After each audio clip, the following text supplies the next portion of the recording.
ప్రత్యేకంగా ధన్యవాదాలు తెలియజేస్తూ ఈ గ్యాలరీలో ఎవరైనా ప్రశ్న అడగాలి అనుకుంటే దయచేసి నుంచోవలసిందిగా కోరుతున్నాం.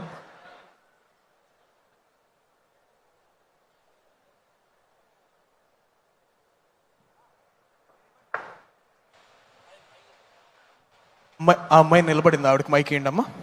రైట్.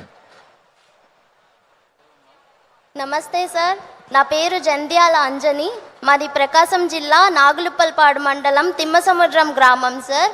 నేను టెట్లో రాష్ట్ర స్థాయిలో మొదటి ర్యాంకు, అలాగే స్కూల్ అసిస్టెంట్ మ్యాథమెటిక్స్లో డిఎస్సిలో రాష్ట్ర స్థాయిలో 2వ ర్యాంకు సాధించాను సార్. నేను మన గౌరవనీయులైన ముఖ్యమంత్రి గారిని ఒక ప్రశ్న అడగాలనుకుంటున్నాను సార్. మా తల్లిదండ్రులు కూడా ఉపాధ్యాయులే సార్. గతంలో మీ ప్రభుత్వ హయాంలోనే డిఎస్సిలో పోస్ట్ సాధించి ఇప్పుడు ఉన్నత పాఠశాలలో ఉపాధ్యాయులుగా పనిచేస్తున్నారు సార్. మళ్ళీ మీ ప్రభుత్వ హయాంలోనే నాకు ర్యాంక్ రావడం నాకు చాలా ఆనందంగా ఉంది. నా డిఎస్సి జర్నీలో వాళ్ళు నాకు చాలా ఇన్స్పిరేషన్ సార్. అలాగే మీ నాయకత్వ ప్రయాణంలో మిమ్మల్ని ప్రభావితం చేసిన ఒక ఉపాధ్యాయుని గురించి మాతో పంచుకోగలరా సార్?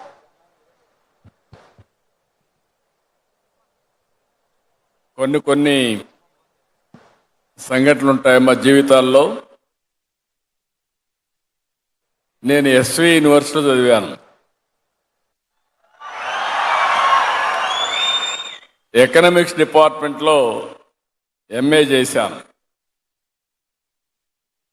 నాకు అప్పట్లో డిఎల్ నారాయణ అని ఒక ప్రొఫెసర్ ఉండేవాడు, ఎకనామిక్స్ ప్రొఫెసర్. ఆయన నన్ను అన్ని విధాలా ప్రోత్సహించేవాడు. నేను స్టూడెంట్ లీడర్గా ఎమర్జ్ అవ్వడానికి కొంతవరకు సహకరించి, నేను ఎప్పుడు చదువుకునేవాడిని కాదు పెద్దగా. నాకు ఒక ఆలోచన ఉండేది, ఏం కావాలి అనుకున్నప్పుడు చాలామంది నాకు సజెస్ట్ చేశారు. ఐఏఎస్ అయితే బాగుంటుంది అన్నారు. ఐఏఎస్ మనకు చదివేంత ఓపిక లేదు కాబట్టి కాలేము. ఏం చేయాలని ఆలోచించినప్పుడు నేను రాజకీయాల్లోకి రావాలని ఒక నిర్ణయం తీసుకుంటే నన్ను ప్రోత్సహించింది మొట్టమొదటిసారిగా మా ప్రొఫెసర్ డిఎల్ నారాయణ గారు అన్ని విధాల. అక్కడి నుంచి నేను యూనివర్సిటీ క్యాంపస్ నుంచే ఎమ్మెల్యేగా పోటీ చేశాను, ఎమ్మెల్యే అయ్యాను. తర్వాత 2 ఏళ్లలో మంత్రి అయ్యాను. మళ్ళీ ఈ స్థాయికి వచ్చానంటే ఒక్కొక్కసారి కొంతమంది మనకు ప్రోత్సహిస్తారు. ఆ ప్రోత్సాహాన్ని అందుకుంటే ఆకాశమే హద్దుగా ఎదిగే పరిస్థితి వస్తుంది. ఆ పాత్రలో టీచర్స్ కూడా మీలో ఒక బాధ్యత ఉంది. మీ దగ్గర చదువుకునే పిల్లల్లో ఎలాంటి స్కిల్స్ వాళ్ళకున్నాయి. కొంతమంది మ్యాథమెటిక్స్లో చాలా స్ట్రాంగ్గా ఉంటారు పిల్లలు, వాళ్ళని గుర్తించాలి. కొంతమంది సాంకేతికంగా అంటే సైన్స్ ఇవన్నీ కూడా చాలా బాగుంటారు, వాళ్ళు గుర్తించాలి. అవి గుర్తించి మీరు కానీ వాళ్ళలో ఉండే ఇన్హెరెంట్ క్వాలిటీస్ బయట తేగలిగితే బ్రహ్మాండమైన భవిష్యత్తు ఉంటుంది. కృషి చేస్తే ఏదైనా సాధ్యం. ఒక ఎగ్జాంపుల్ చెప్తున్నాను. నాకు ఒక కోరిక మీ అందరి మీద. నేను ఎప్పుడూ లోకేష్ గారు ఎడ్యుకేషన్ గురించి పట్టించుకోలేదు, మా మిస్సెస్సే పట్టించుకునేది.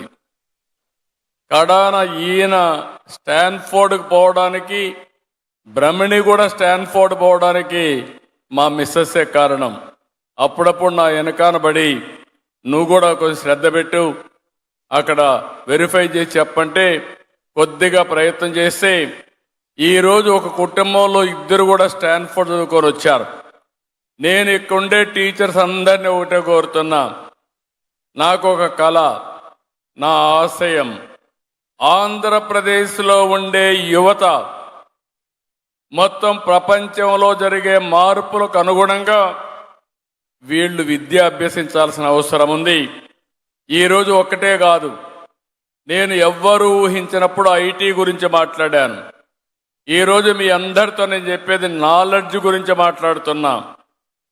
అందుకే ఇటీవల కాలంలో పదే చెప్తున్నాను, హార్డ్ వర్క్ కాదు కావాల్సింది, స్మార్ట్ వర్క్ కావాలి.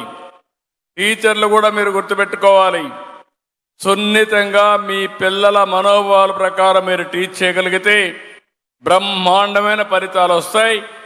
అలాంటి విద్యకు దోహదం చేయాలనే ఉద్దేశంతోనే ఈరోజు మీ అందరి దగ్గరికి వచ్చాం.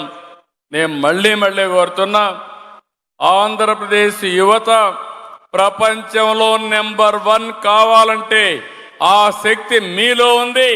ఆ శక్తి నిరూపించాల్సిందిగా మరొక్కసారి మిమ్మల్ని అందరినీ కోరుతున్నా. చేస్తామని గట్టిగా చప్పట్లు కూడా చెప్పండి, చేసి చూపిస్తామని. ఏం తమ్ముళ్ళు మీరు, ఏంటమ్మా ఆడబిడ్డలు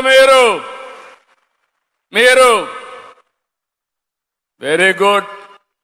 ఆ నమ్మకాన్ని మీరు నిరూపించగలిగితే దీనికంటే మించిన ఆనందం ఉండదు. మనం శాశ్వతం కాదు, సమాజం శాశ్వతం. Thank you. Thank you sir, thank you very much. అడిగిన ప్రతి ప్రశ్నకు అనుభవంతో కూడి